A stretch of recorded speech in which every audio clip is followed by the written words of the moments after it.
Je vais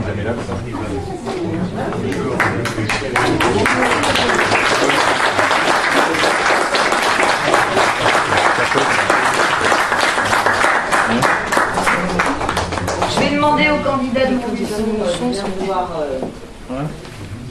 prendre place à droite et à gauche.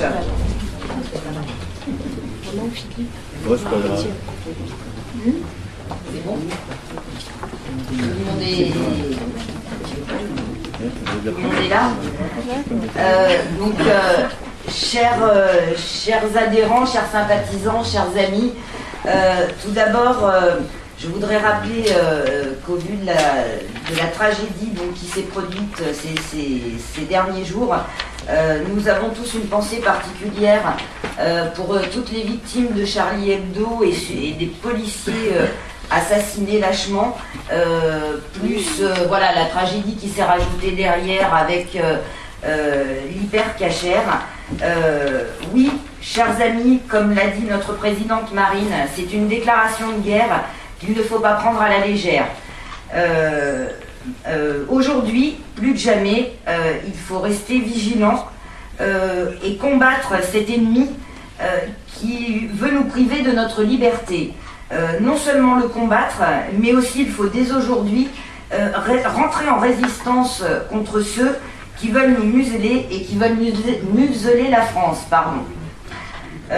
Enfin, laissez-moi au nom de la Fédération Front National de l'Allier vous souhaiter à toutes et à tous une bonne année, une très bonne année 2015, qu'elle soit le signe du changement et surtout sur la circonscription de Montluçon où dernièrement l'UMPS, les communistes et la presse se sont acharnés sur nos candidats qui ont voulu commémorer par un dépôt de gerbes la résistance citoyenne de 1943.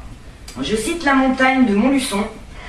La cérémonie commémorant le 72e anniversaire de l'opposition des Montluçonnais au départ du train pour l'Allemagne nazie le 6 janvier 1943 s'est déroulée le dimanche 4 janvier au monument aux morts de Montluçon. Anciens combattants et élus ont déposé 5 gerbes avant de se rendre au monument commémoratif de l'événement, érigé devant la gare. 3 autres gerbes ont été déposées. Une union républicaine de tous les participants, alors prenez bien en compte le mot union républicaine, une union républicaine de tous ces participants, donc association d'anciens combattants, élus de gauche et de droite, s'est formée après la cérémonie officielle pour empêcher un groupe d'une dizaine de personnes se revendiquant d'extrême droite de déposer une gerbe au monument de la gare. Tous étaient d'accord pour qualifier de provocation inacceptable ce dépôt à l'endroit même où des gens se sont battus contre le nazisme et pour la liberté. Il est bien évident que j'ai demandé à la montagne un rectificatif de leurs propos, car vous l'aurez compris, il ne s'agissait pas d'un groupe se revendiquant d'extrême droite, mais bien de nos candidats montluçonnais, candidats à la prochaine élection départementale 2015. Nous n'avons pas de leçons à recevoir, ni de la gauche, ni de la droite, qui prônent la tolérance, la liberté, le vivre ensemble, et qui n'en connaissent même pas la définition. Non, les commémorations ne sont pas l'apanage de la gauche, ni de la droite d'ailleurs, ni de personne. Elles sont libres d'être célébrées par tous les courants politiques et par tout le monde.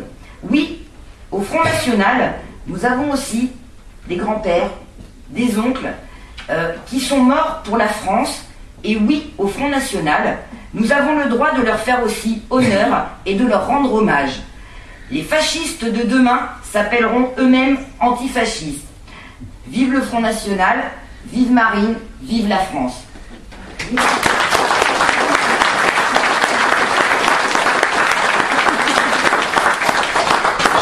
Je voulais commencer par ceci avant de rentrer dans le vif du sujet qui sont les élections municipales dans l'Allier. Depuis les élections municipales, les élections départementales, depuis les élections municipales, c'est ce que je voulais dire, le Front National de l'Allier se mobilise et fixe l'objectif d'être présent partout dans le département donc pour ces élections. La parité homme-femme nous oblige à trouver 76 candidats, donc 38 hommes et femmes, et 38 suppléants, hommes et femmes, sur les 19 cantons que compte désormais le département. 11 de ces cantons ont trouvé leur binôme homme-femme, et 8 autres restants ont trouvé leur binôme homme, et non pas de binôme femme. Et donc aujourd'hui, je fais un appel aux femmes ici présentes, et je leur demande de bien vouloir montrer que la parité n'est pas un problème pour le Front National, et qu'elles sont tout aussi capables et volontaires que les hommes de s'engager dans le combat qui est le nôtre. Et même aux hommes, je leur demande, voilà, si jamais ils ont des femmes, des filles ou des nièces qui aujourd'hui voilà, veulent s'investir pour ces élections, de venir me trouver, et on en discutera donc après la galette. Mais il faut vraiment que les femmes aujourd'hui sortent de cette pas de cette torpeur, mais voilà, il faut qu'elles agissent et qu'elles soient volontaires et qu'elles osent le montrer. Donc aujourd'hui, je mettrai à l'honneur Pascal Courty, ici présent, qui est responsable de la circonscription de Montluçon, et donc toute son équipe, malgré les difficultés qu'ils ont pu rencontrer lors des élections municipales. Aujourd'hui, Pascal peut offrir dans la circonscription de Montluçon des candidats de qualité sur les 4 cantons de Montluçon, Huriel et Commentry. Donc son équipe a fait un travail remarquable et continue d'en faire d'ailleurs, afin de se doter de candidats d'une grande valeur, et c'est chose faite. Non pas que les autres candidats soient en reste, puisque tout canton confondu, on a des candidats de valeur, on a des professeurs, on a des historiens, on a des spécialistes de la religion, on a des auxiliaires de vie, on a des spécialistes de la sécurité, etc. etc. Mais on dévoilera tout le monde au fur et à mesure, pas tout en même temps. Et d'ailleurs, certains candidats de Moulins et de Vichy sont présents aujourd'hui. Donc, avant de passer la parole à notre invité d'honneur, Bruno Gollnisch, je voudrais que vous applaudissiez tous les candidats de Montluçon et d'Huriel pour leur engagement au Front National. Donc, merci bien de vous lever.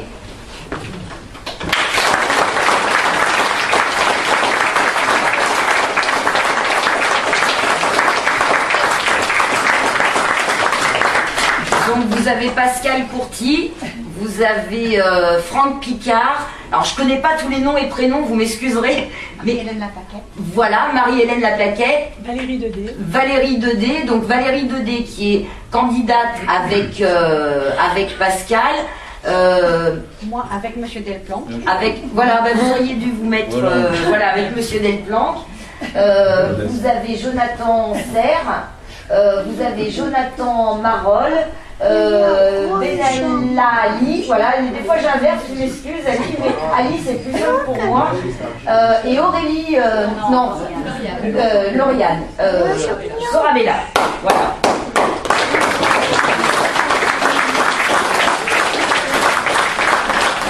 Et alors maintenant, écoutez, je laisse la place à notre invité d'honneur, Bruno Gollnisch.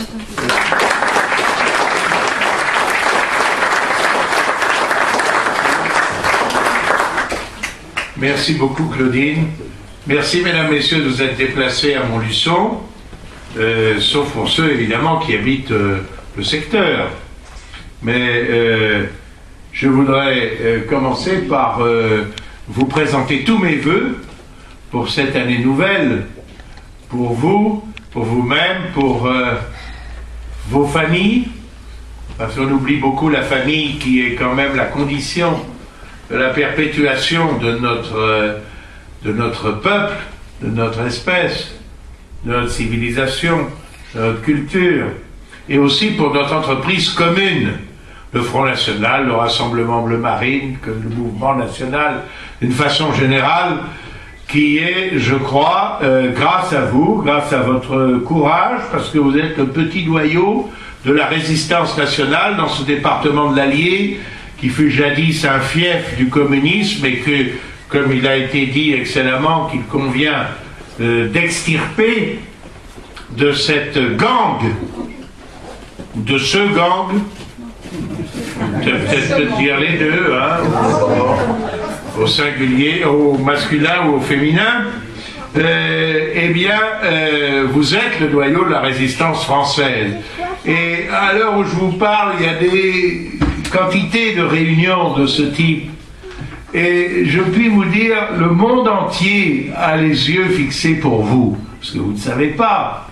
Mais je puis vous dire, parce que comme élu européen, je le vois bien, y compris d'ailleurs chez les concurrents, voire même des adversaires, en Europe, et même hors d'Europe, je vois des tas de gens qui me disent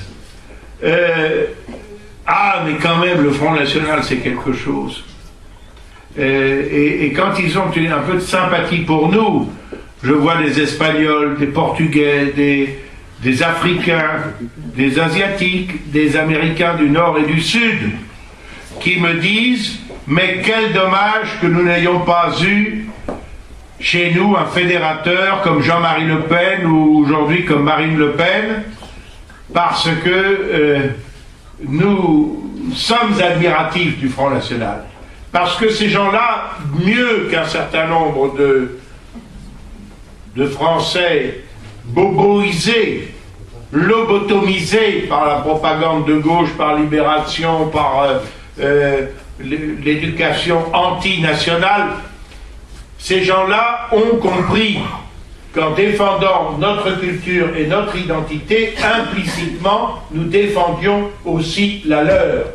Et c'est la raison pour laquelle nos valeurs nationales et patriotiques, loin d'être égoïstes, sectaires, hostiles aux autres, xénophobes, racistes, tout ce qu'on a bien voulu dire, et qui s'effrite d'ailleurs avec le temps,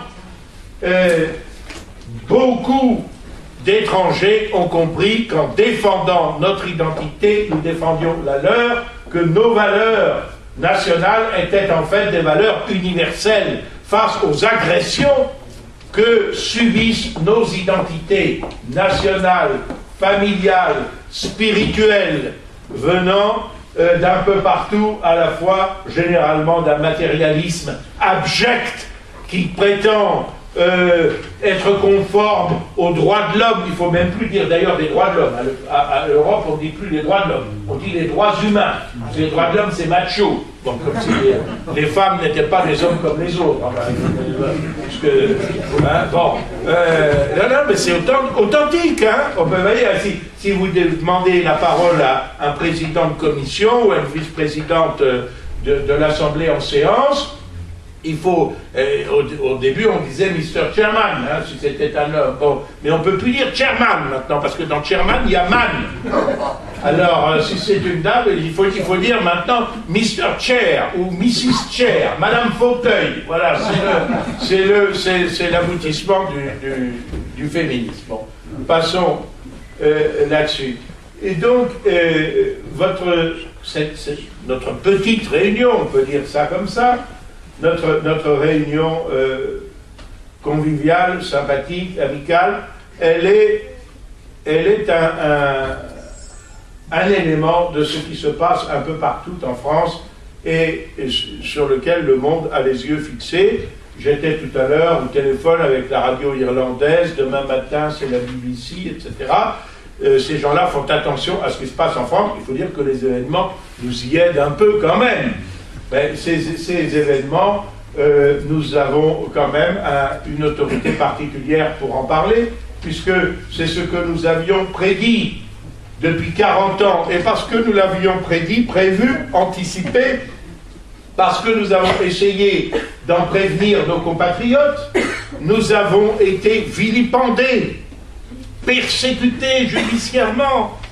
Nous avons subi des agressions, y compris physiques. Là, ils se sont découragés, il n'y a plus que quelques vieux. Bon, mais bon, alors ils ont voulu faire une manifestation comme là, et puis ils ont annulé. C'est plus sage, hein, et plus sage, oui.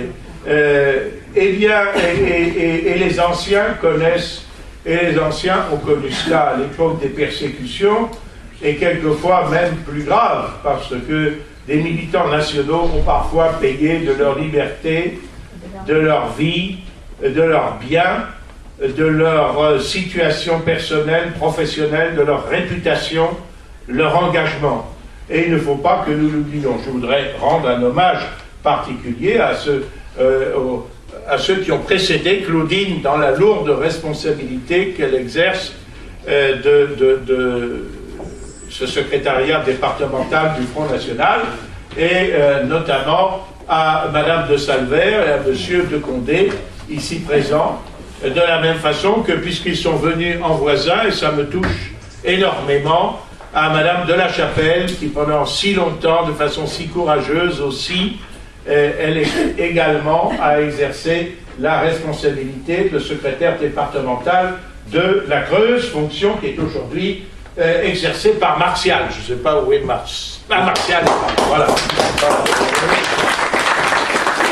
Alors, je n'ai pas d'habitude, quand je fais un déjeuner-débat, mais ce n'est pas un déjeuner, je ne parle pas tellement, je parle très longtemps, mais à partir des questions qui me sont posées. Alors là, on m'a dit, il faut que je fasse un laïus, et puis après, nous attendons quoi? Nous attendons la galette des rois. Ah, mon Dieu, une manifestation républicaine où on va manger la galette des rois. C'est affreux. Et dans un parti laïque, où on va célébrer les rois mages. C'est terrible. Hein?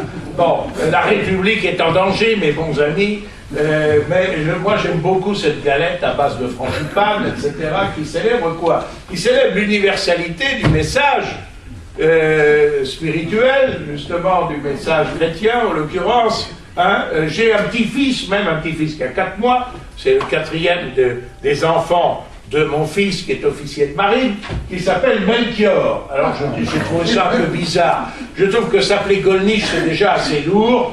Je dis écoute, moi je sais, mais il vaut mieux s'appeler Pierre comme mon père, ou Paul, ou Jean, parce que déjà Golnisch c'est un peu compliqué. Mais alors, Melchior Golnisch, là je trouve que tu charges la barque. Mais j'ai dit à mon fils et à ma belle-fille, c'est surtout elle qui est concernée, bien sûr, je veux bien qu'il y ait Melchior, mais je voudrais qu'il y ait aussi Gaspard et Balthazar. Parce que, comme vous le savez, c'était les prénoms des rois mages. Alors nous célébrons ces traditions chrétiennes, européennes, universelles, françaises, franchouillardes. Oui, ça nous convient très bien. Ça nous convient très bien en ces temps évidemment difficiles. Moi, je ne vous cache pas que ces traditions-là me conviennent mieux que les valeurs ou que les contre-valeurs de Charlie Hebdo. Voilà. J'espère de choquer personne.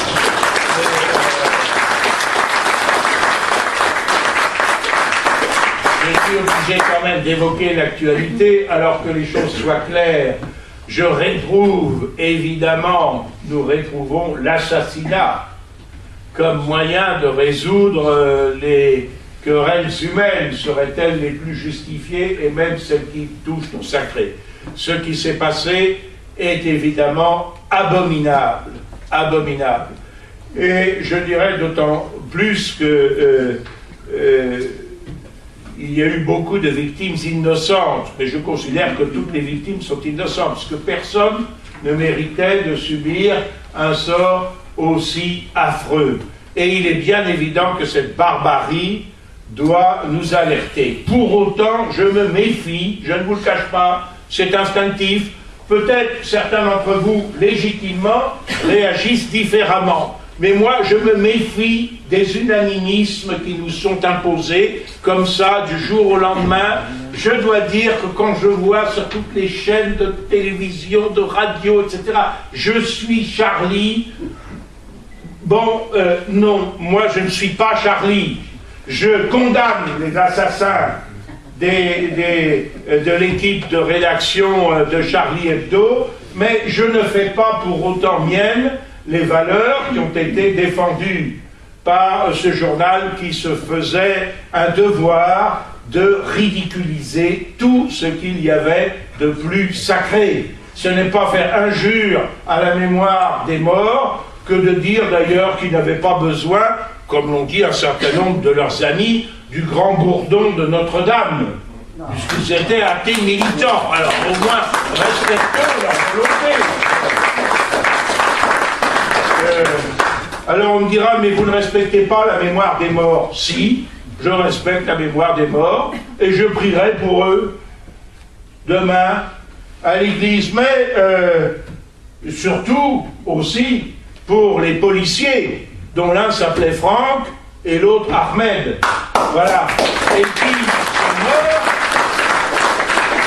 parce qu'ils étaient préposés à la défense de ces gens qui se faisaient un devoir d'insulter la police pratiquement à chacune de leurs parutions. Ce qui est un paradoxe, mais ce qui est aussi peut-être la noblesse de notre système et de nos forces de l'ordre. Alors, on me dit oui, mais c'est la valeur qui est défendue, là c'est la liberté d'expression. Et je suis partisan de la liberté d'expression. Je suis même, je vais vous dire, ce qui me distingue de mes collègues du Parlement européen, des adversaires, je parle. Je suis partisan de la liberté d'expression, même pour les gens qui ne pensent pas comme moi. C'est extraordinaire, hein? Bon,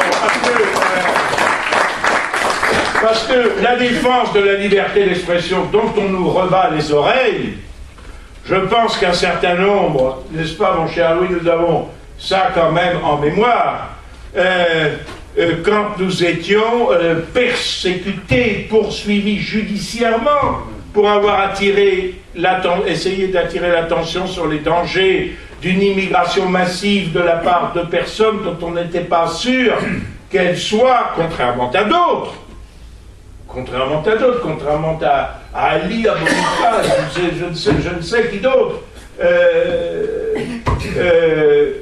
qu'elles n'étaient pas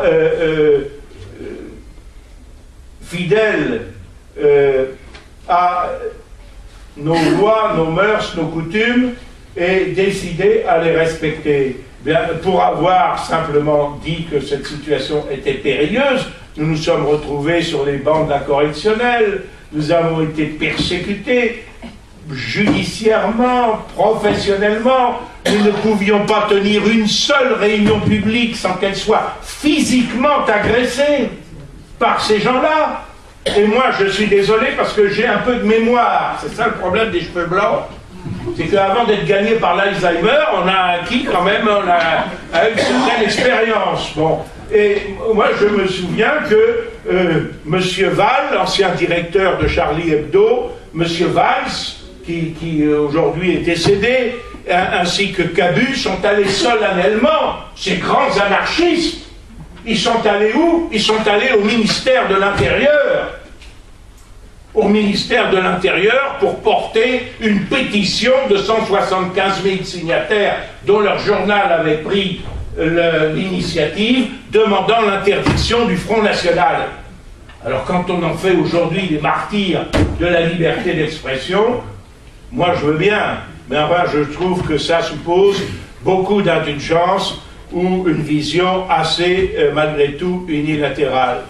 Mais ceci ne doit pas occulter le fait que des innocents ont payé de leur vie, qu'il s'agisse de malheureux clients ou épiciers cachers, qu'il s'agisse des policiers, qu'il s'agisse des employés qui étaient là, des personnes de Charlie Hebdo qui n'ont pas participé à ces campagnes, et que bien sûr la brutalité, la sauvagerie de ces assassinats doit nous interpeller. Et Marine Le Pen a tout à fait eu raison de souhaiter que, après tout, puisque l'on décrétait une union nationale, que cette union nationale se traduise par un mouvement rassemblant tous les Français comme on en avait un temps, très bref, je dois le dire, laissé envisager la possibilité aussitôt démentie par les organisateurs de cette manifestation, notamment M. Lamy, qui était chargé d'organiser cela pour le Parti socialiste, dont je vous rappelle qu'il a pris l'initiative de cette manifestation, puisque ça commence, sur ordre sans doute de M. Hollande, par un coup de fil de M. Valls à M. Sarkozy. Bon. Alors, s'il s'agit de condamner les assassinats, s'il s'agit surtout de faire ce qui est le rôle du politique, c'est-à-dire de prendre enfin les mesures que l'on aurait dû prendre depuis 40 ans en matière d'insécurité, en matière de code de la nationalité, en matière de lutte contre la délinquance, et spécialement contre la délinquance d'origine étrangère, etc., etc. Alors là, oui, je pense que la manifestation est légitime. Et en tout état de cause, notamment lorsqu'il s'agit d'une protestation, comme l'on dit, citoyenne, après tout, pourquoi pas. Mais s'il s'agit, et notamment à Paris, d'être au coude à coude avec les responsables des partis qui se sont succédés au pouvoir et qui espèrent par cette manifestation, en captant l'émotion populaire, que l'on va les absoudre de 40 ans de carence ou de complicité criminelle de leur part, alors non, merci. En ce qui me concerne, je ne me sens pas impliqué dans cette affaire. Parce que ce que je pense, c'est que les Français vont ouvrir les yeux, enfin, et qu'ils vont demander que l'on fasse ce qu'il est nécessaire de faire. Ce qu'il est nécessaire de faire, c'est-à-dire de changer notre code de la nationalité, pour que la nationalité française s'hérite, quand on a des parents français, ou se mérite, comme l'ont mérité quantité de nos compatriotes, y compris d'ailleurs ma propre épouse. Après tout, j'ai épousé, quand je l'ai épousée, elle était de nationalité étrangère. Bon. Modifier notre code de la nationalité pour que la nationalité française ne soit pas donnée automatiquement à des gens qui d'ailleurs souvent ne l'ont pas demandé et en tout état de cause ne s'en sont pas montrés dignes et même s'en sont montrés quelquefois indignes de façon répétitive. Combien les deux assassins de Charlie Hebdo ont-ils coûté à la France, aux Français, avant de commettre leur forfait? Je ne parle même pas des frais de justice, de police, de la traque, etc. Ils ont coûté combien? Ils ont été, on dit, ce sont des orphelins. Enfin, ce sont des orphelins de pères algériens, de mères algériennes, qui étaient revendiqués bien légitimement comme algériens par l'Algérie. Bon, à qui on a, au motif qu'ils sont nés en France ou qu'ils y étaient dans leur minorité, donné la nationalité française, parce qu'on dit qu'ils sont français, oui, ils sont doubles nationaux. Bon, et ils ont été quand même logés, nourris, élevés, instruits, etc., jusqu'à leur majorité et au-delà, sans compter évidemment les séjours dans nos établissements pénitentiaires, les frais des procédures, etc., des services de police, de justice, de l'administration pénitentiaire, j'en passe et des pires. Bon, ça a coûté combien à la collectivité avant qu'on arrive à cette affaire tragique? J'ai posé la même question dans d'autres circonstances. Est-ce que c'est 100 000 euros, 200 000 euros, 300 000 euros, 500 000 euros? C'est pas. Bon. Ça doit pouvoir se calculer d'ailleurs assez facilement. Bon. Alors, c'est quand même assez tragique, et vous le savez très bien. Et je pense qu'il y a une réaction nationale qui se manifeste. Elle se manifeste dans ce domaine de la lutte contre l'insécurité, la restauration d'un certain nombre de valeurs, la volonté d'affirmer notre identité, parce que, comme je l'ai dit sur la chaîne parlementaire, où j'avais en face de moi un député maire communiste Je dis, mais on ne peut pas célébrer, comme l'a fait récemment la mairie de Bagnolet, la Toussaint Rouge, c'est-à-dire le 1er novembre 1954, où les choses se sont passées très exactement comme aujourd'hui, sauf que ça se passait en Algérie, c'est-à-dire l'assassinat d'un couple d'instituteurs, les élus Monroe, tenez, j'ai la liste là d'ailleurs, hein, je l'avais noté, voilà, d'un garde forestier, voilà, d'un étudiant, Laurent François de 22 ans, d'un chauffeur de taxi, Georges Azoulay, du caïd de Douarm Choulesh, je crois, Benhadj Sadok, d'un agent de police, Haroun Ahmed Ben Ammar, etc. Bon, 11 assassinats, exactement à peu près le même chiffre, sauf que qui a soulevé à l'époque une indignation bien légitime, sauf que 8 ans après, tous les Européens, tous les habitants de l'Algérie d'origine européenne devaient choisir entre la valise et le cercueil. Dans l'instant, les musulmans français et francophiles étaient livrés au couteau des égorgeurs, avec la complicité des autorités françaises, plusieurs dizaines de milliers.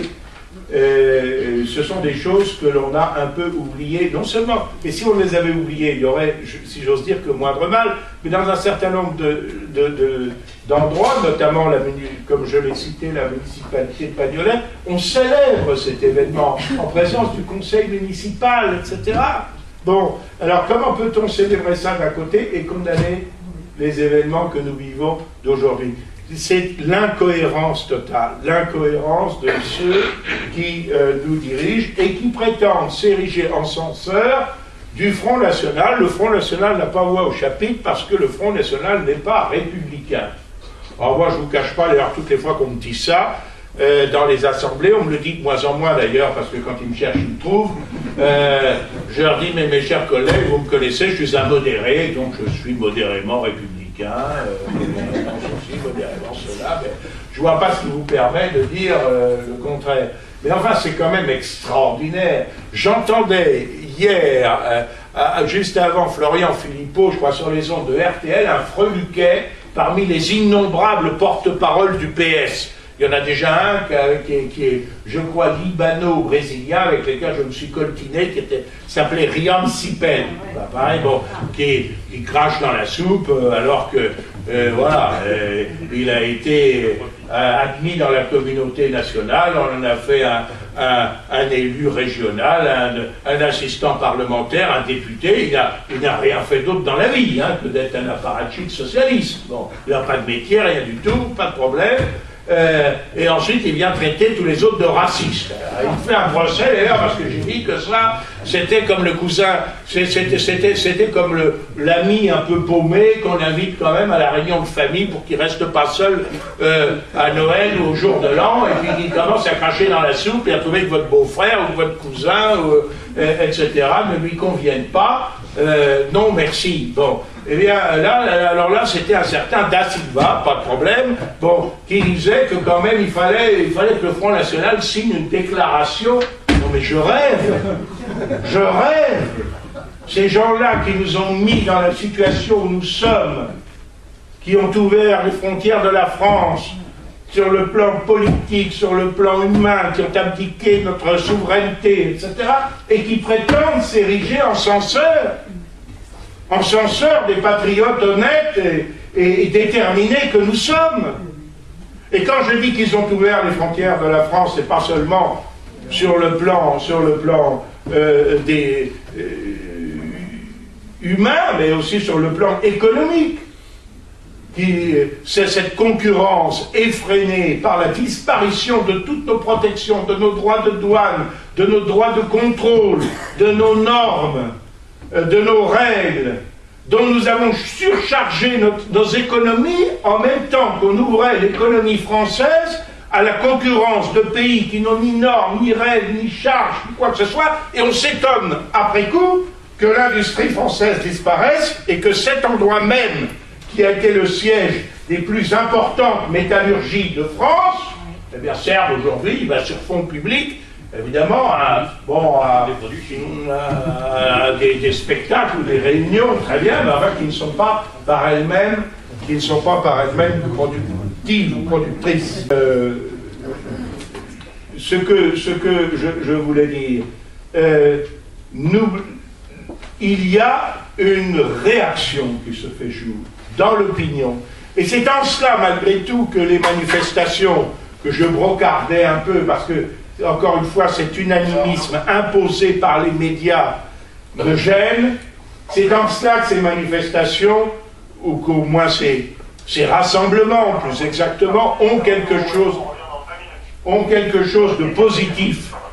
Ils ont quelque chose de positif parce qu'ils manifestent une prise de conscience bien tardive. Mais comme le dit la sagesse populaire, mieux vaut tard que jamais. Mieux vaut tard que jamais. Alors, bon, cette réaction, elle doit se traduire sur le plan politique. Parce que des journalistes m'interrogent, mais alors, qu'est-ce qu'il faut participer, pas participer, est-ce que vous y allez pas, etc. Je dis, écoutez, que les citoyens, notamment en province, de façon spontanée, expriment leur dégoût de ce qui vient de se passer, leur volonté que ça change, comprennent enfin les mesures qui auraient dû être prises depuis 40 ans, ça c'est tout à fait naturel. Mais ce que l'on attend des responsables politiques, c'est pas qu'ils manifestent leur compassion.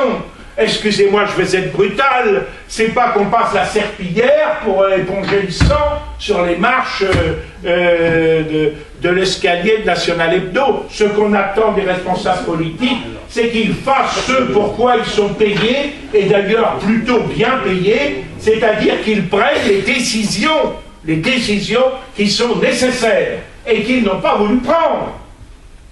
Parce que je vous rappelle que c'est pas une question de gauche ou de droite. Je vous rappelle que Nicolas Sarkozy a été le premier à dire surtout pas de double peine, autrement dit surtout pas d'expulsion des criminels ou des délinquants étrangers. Je vous rappelle que les socialistes, en ce qu'ils ont eu l'audace de présenter comme une loi antiterroriste, et que très justement un député UMP, au moins s'en est trouvé un courageux, qui sait de quoi il parle, c'est un ancien magistrat, M. Marceau, de Bordeaux, n'a pas voté. Il a dit, mais moi, j'ai pas voté ce truc-là parce qu'on se préoccupe d'empêcher ceux qui veulent faire le djihad en Irak ou en Syrie de partir, mais on ne se préoccupe pas du tout de les empêcher de revenir. Ben moi, j'ai dit, il faut les laisser partir, mais il faut surtout les empêcher de revenir.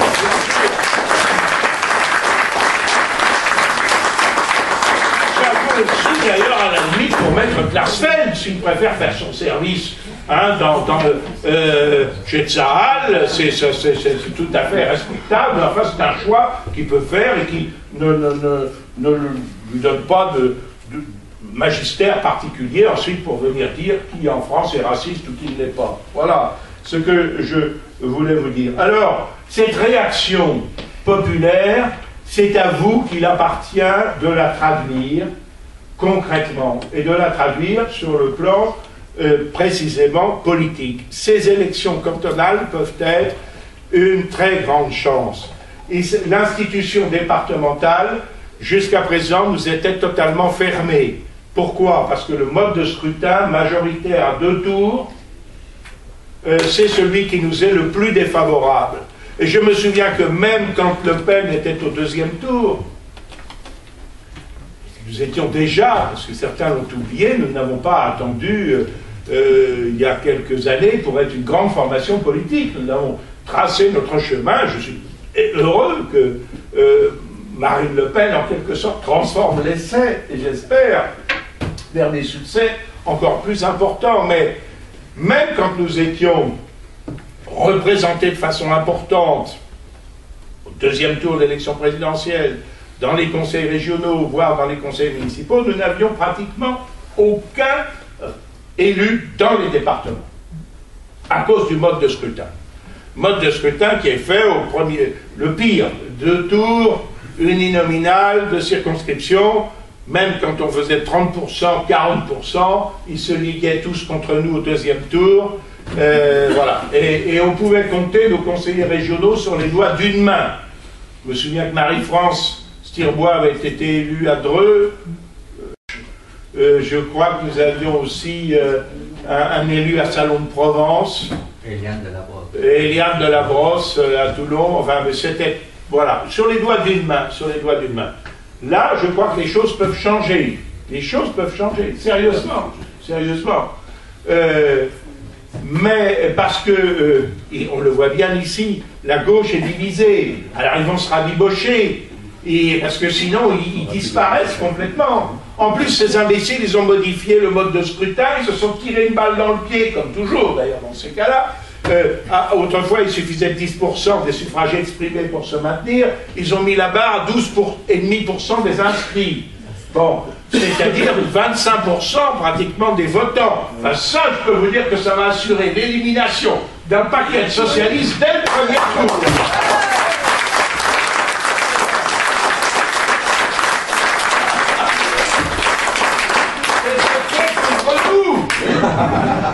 Comme le système des élections européennes. Sarkozy avait découpé la France en petits morceaux, en se disant à chaque fois, le Front National qui fait 10-12%, eh bien, les rompus ne lui profiteront pas. Et c'est vrai que dans la région centre, par exemple, dans l'immense région centre des élections européennes, eh bien, notre candidat avait raté de peu l'élection parce qu'il y avait 6 élus. Bon, ça c'est vrai, c'était un système qui avantageait prodigieusement les formations politiques arrivées en tête. Ce qu'il n'avait pas prévu, bon sang, c'est qu'un jour le Front National arriverait en tête et que ce système lui profiterait et que ce seraient les centristes, les socialistes, les UMP, les syndicalistes.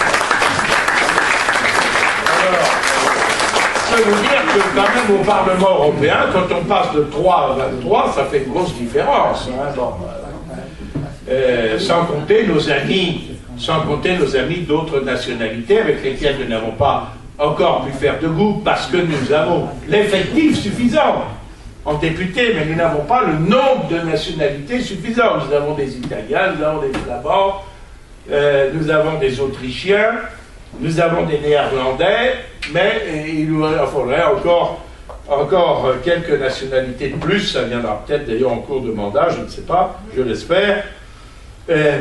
Toujours est-il que, pour revenir à ces cantonales, il est par conséquent possible de gagner des cantons. On dit même que sur l'Allier, c'est même possible que le Front National l'emporte la majorité des panneaux qui disent.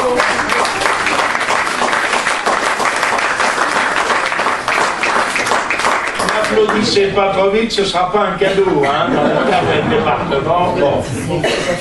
Mais il y a quand même une condition. C'est qu'il faut qu'il y ait des candidats partout.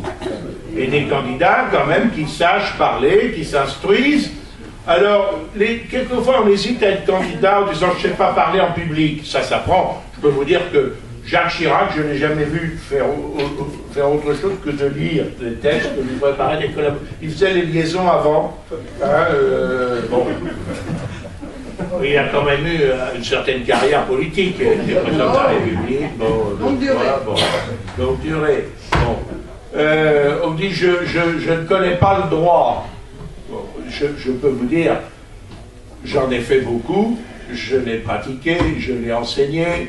J'ai eu le premier prix de doctorat de l'Université de Paris. Je vais vous faire une confidence, c'est à la portée du premier imbécile venu. Voilà. Il suffit de lire les bouquins. Voilà, bon. Hein. Alors, surtout qu'il n'y a pas besoin d'ailleurs de se taper tout le droit civil, tout le droit commercial, etc.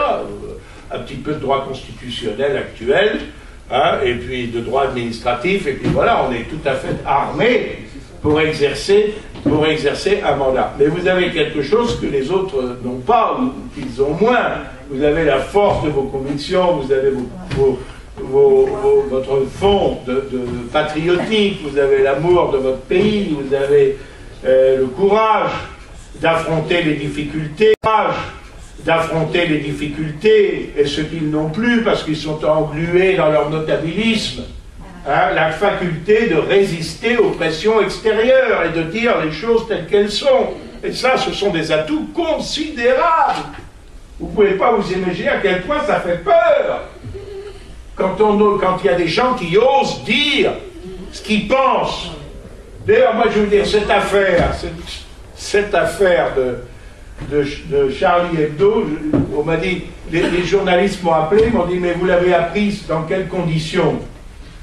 Ben, j'ai dit, je sortais du bureau du président du Parlement européen.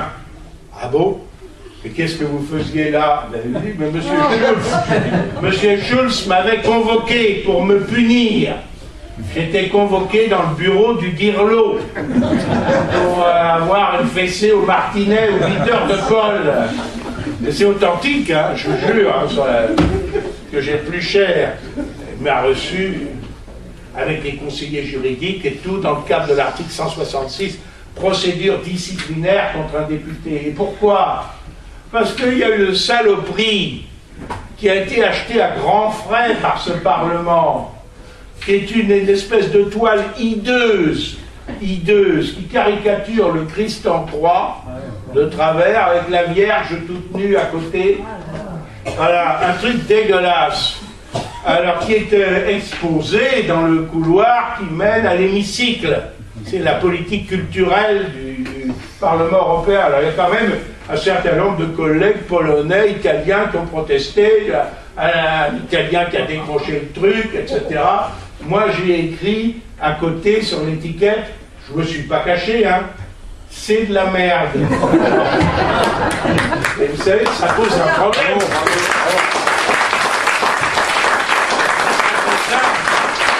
Après ça, on est obligé. Alors, ils ont enlevé l'étiquette, ils ont laissé le tableau. Alors, je repars, je vois toujours. Alors, je prends mon feutre et j'écris sur le cadre.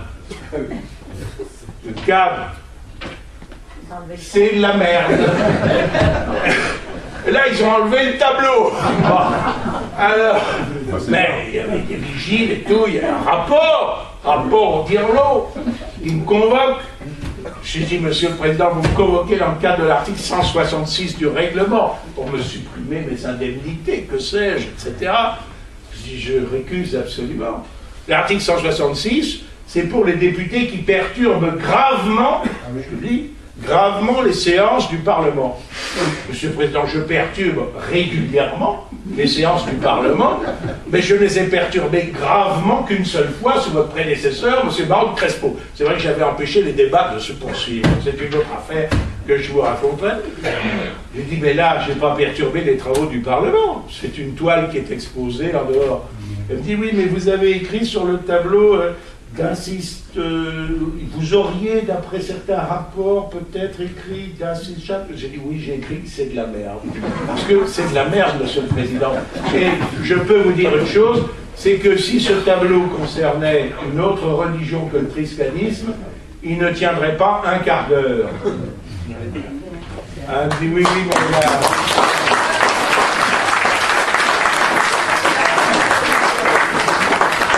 Ils ont renoncé à me punir.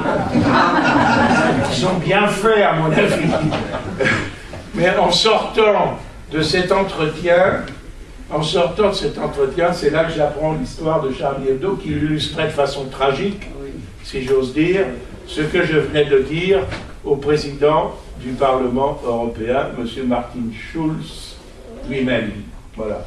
Mes chers amis, vous avez le courage aussi de dire ce que vous pensez. Et ça, je crois que c'est absolument inappréciable. Alors, je ne veux pas vous importuner plus longtemps. Je sais que Claudine est encore à la recherche de quelques candidatures. Alors, je dirais, comme autrefois dans l'armée, engagez-vous, et n'hésitez pas à lui apporter votre concours et votre soutien. Ces élections départementales sont un prélude. Elles ne résoudront pas à elles seules, même si elles étaient un succès triomphal, pas plus que les précédentes européennes, tous les problèmes de notre pays. Mais elles peuvent être une marche de plus sur notre pente ascendante. Et viendront ensuite les régionales. Je dois vous dire que, bien que président de notre groupe de 17 élus au Conseil régional Rhône-Alpes, et cela depuis longtemps, je n'ai aucun impérialisme et que je suis le seul, avec mes collègues du Front National, à dénoncer cette absurde annexion de la région Auvergne par Rhône-Alpes. Déjà, pour les gens du Bourbonnais, comme on ne manquait pas de me le dire, c'était déjà un peu limite d'être gouverné par Clermont-Ferrand, hein. Mais alors, depuis, enfin pour certains, mais pas pour vous peut-être, mais pour certains. Je connais, vous savez, vous savez pas. Mais depuis Lyon, écoutez, cette région qui va englober, alors en plus, on va diminuer. Ça ne fera pas un centime d'économie. Pas un centime. Parce qu'il va y avoir des régions tellement grandes, je vais vous dire comment ça va se passer. Je connais le système depuis un quart de siècle. Mon Dieu, les cheveux blancs sont venus avec une certaine philosophie. Et ça va être des régions tellement grandes, ils vont instaurer des antennes régionales dans chaque département, ils vont multiplier le nombre des fonctionnaires, etc. Je vois ça gros comme une maison. Si vous voulez diminuer le nombre des élus, qui n'est pas l'essentiel dans les dépenses publiques, mais soit, pourquoi pas, c'est vrai qu'il y en a peut-être trop, mais c'était très simple, on faisait élire la moitié des élus des départements à la proportionnelle, et on prenait ceux arrivés en tête pour faire le conseil régional. Voilà, on ne peut payer qu'une seule indemnité. Si c'était ça qui les gênait, c'était pas un problème. Alors, vous avez eu l'inauguration récente du nouveau siège de la région par le président socialiste de la région Auvergne, comme je l'ai dit, 80 millions d'euros, quand même. Bon, ben, quand on aime, on ne tourne pas, surtout quand on tire les chèques sur l'argent, sur le dos des contribuables. Vous avez eu, mais comme je l'ai dit en séance publique, au président socialiste également de la région Rhône-Alpes, qui n'est là qu'à cause des trahisons de l'UMP, hein, parce que si on s'était entendu, comme je le proposais, on pouvait très bien changer tout ça. Je lui ai dit, et lui, il a inauguré une forteresse au cœur de Lyon, 250 millions d'euros. Voilà, bon, qui était prévu à 150, et puis c'est passé à 170, et puis à 190, à 210. Ça a terminé comme prévu à 250 millions d'euros, alors qu'il y avait avant quelque chose de très bien, qui était tout à fait suffisant, et qui coûtait 10 fois moins cher. Je lui ai dit, mais tout ça maintenant que vos amis politiques, aux uns et aux autres, ont prévu la nouvelle région, alors il faut construire un nouveau palais régional. Et où? Alors j'ai pris, soi-disant, je leur ai fait croire, pas fait j'ai pris l'épicentre de la nouvelle région Auvergne-Rhône-Alpes, ou Rhône-Alpes-Auvergne, comme vous voudrez. C'est un hameau de 200 habitants, où précisément mon vice-président, le cher Charles Perrault, élu de la Loire, a une propriété de famille. Je lui ai fait un peu de blague. Et j'ai dit, il faut construire, voilà, en latitude et en longitude, tant de degrés, nord, tant de degrés est, etc., minutes, secondes. D'après mes calculs, le nouveau centre de la région Auvergne-Rhône-Alpes, c'est dans le Forêt, le hameau de Sainte-Agathe-la-Boutresse.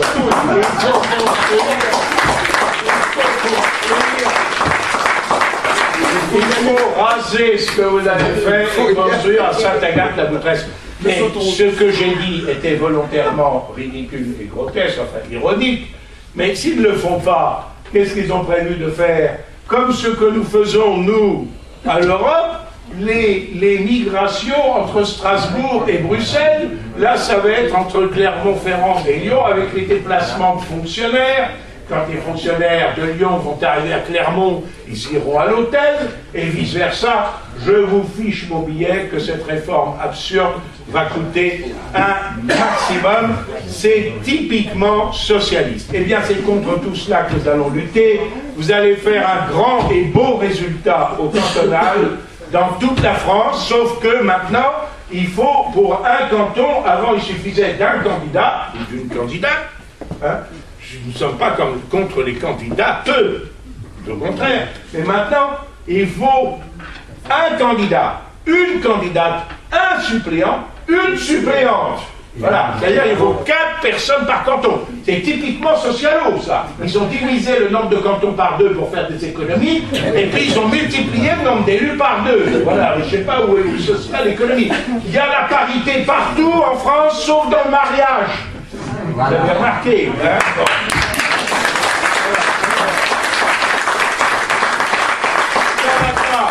Ça ne va pas nous empêcher de remporter un grand succès et de transformer l'essai au régional. J'espère, on va prendre un certain nombre de régions et à partir de ce moment-là, les gens, déjà à partir de l'expérience brillante, occultée, calomniée quelquefois, mais très réussie de nos nouvelles municipalités, les Français vont prendre conscience de ce que non seulement, comme le disait Fabius, nous posons les bonnes questions, non seulement nous avons les bonnes réponses, mais nous avons aussi les hommes et les femmes capables de mettre en œuvre ces réponses. Et bien c'est tout le bien que je vous souhaite.